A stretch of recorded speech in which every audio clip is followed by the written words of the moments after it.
Hello all. సంక్రాంతికి ఎడ్ల బండలాగుడు పోటీ లేకుండా ఆ సంబరాలే పూర్తవవు.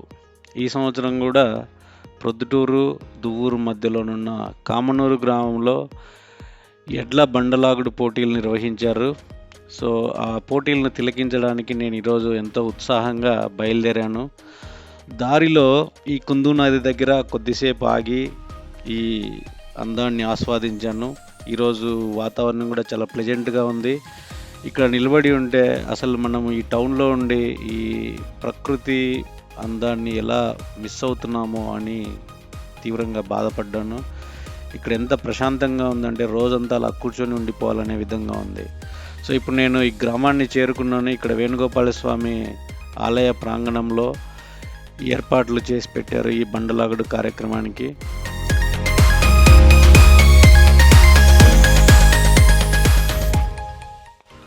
సో నేను దారిలో వచ్చేటప్పుడు అనుకున్నాను, ఓ పెద్దగా జనం అటెండ్ అవ్వరు ఇక్కడ అని అనుకున్నాను. కానీ నేను దూరం నుంచి చూస్తేనే అనిపించింది, 1 కిలోమీటర్ దూరం వరకు ఈ బైకులు, కార్లు ఇవన్నీ కూడా నిలబడి ఉన్నాయి.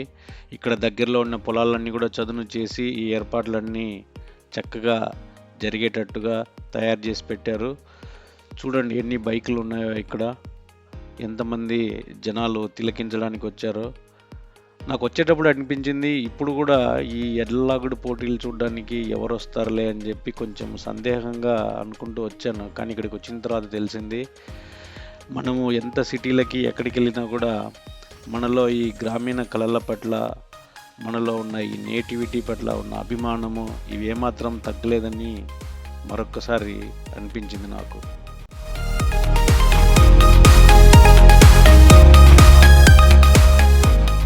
అదేవిధంగా ఈసారి వర్షాలు బాగా పడడం వల్ల చుట్టూ అంతా చాలా గ్రీన్గా కూడా ఉంది.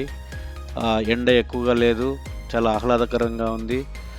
జనసంచారం చూస్తే అసలు ఈ ఎడ్లలాగుడు ప్రాంగణం ఏది ఉందో అక్కడ పూర్తి స్థాయిలో నిండిపోయి ఉంది జనంతో.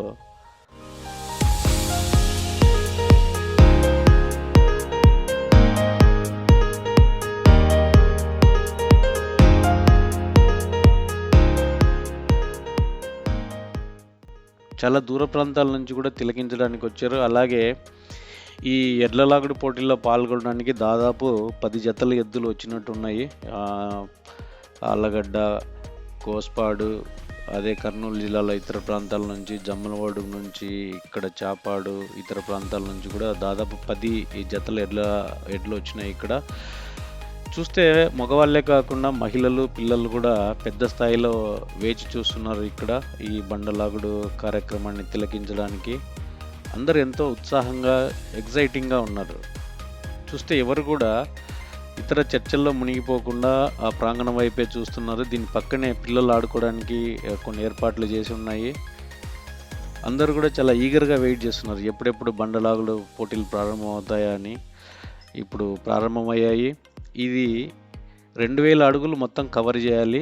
ఇందులో 5 అంచెలు ఉంటాయి. ప్రతి అంచెలో కూడా ఏ ఎడ్లు తొందరగా లాగాయి అనేది లెక్కిస్తారు. అలాగే అన్ని 5 అంచెలు కలిపి ఏ ఏ ఎడ్లు తొందరగా లాగాయి, ఈ 2 విధాలుగా లెక్కించి ఫైనల్గా విజేతను ఎంచుకుంటారు.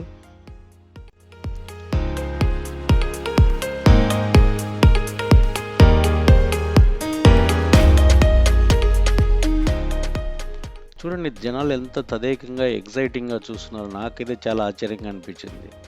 ఏదో అలా వచ్చి వెళ్ళిపోతారు అనుకున్నాను, కానీ చాలా తదేకంగా, తీక్షణంగా చూస్తూ ఉన్నారు జనాలు. ఎడ్లు కూడా చాలా చూడముచ్చటగా ఉన్నాయి.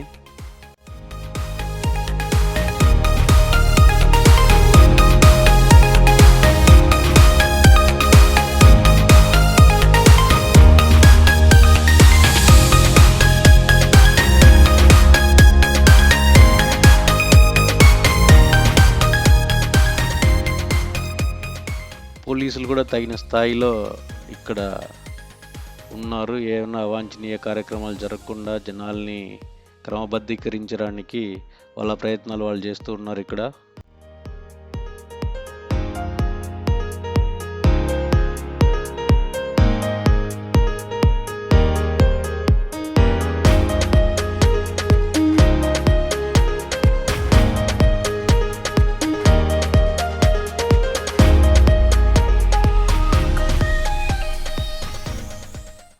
సో, ఇప్పుడు ఈ ఎడ్లను ఈ యజమానులు ఎంత చక్కగా చూసుకుంటారు అనే దానికి ఇప్పుడు నేను కొన్ని చూపిస్తాను మీకు. అసలు వాటిని వాళ్ళ సొంత బిడ్డల్లాగా ఎంత జాగ్రత్తగా పోషిస్తున్నారు. అంటే వాళ్ళ కుటుంబంలో వ్యక్తుల్లాగే చూస్తున్నారు.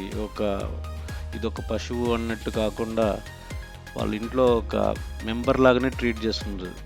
వాటికి వేడి నీటితో స్నానం చేయించడము, తగిన పౌష్టికాహారాన్ని అందించడము, చాలా రాయల్‌గా, చాలా గౌరవిస్తూ వాటిని పోషిస్తున్నారు.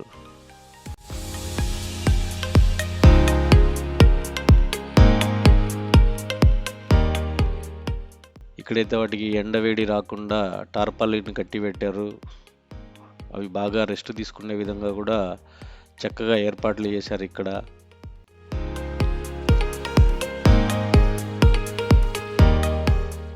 చక్కటి గడ్డి, ఇతర ఆహారాలు పోషిస్తున్నారు.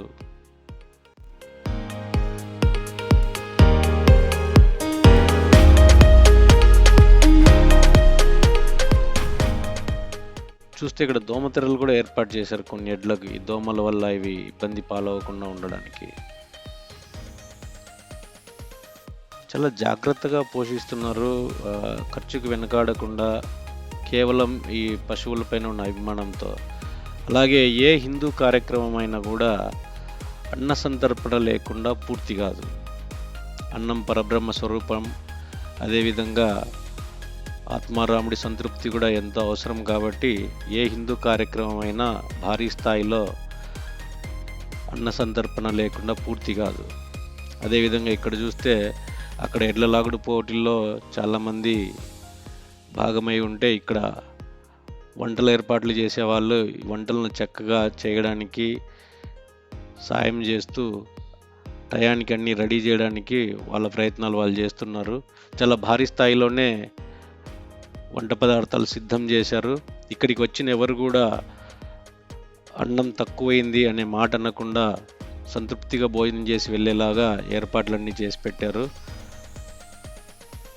పూర్తి స్థాయిలో విందు భోజనం కోసం సకల ఏర్పాట్లు జరిగాయి.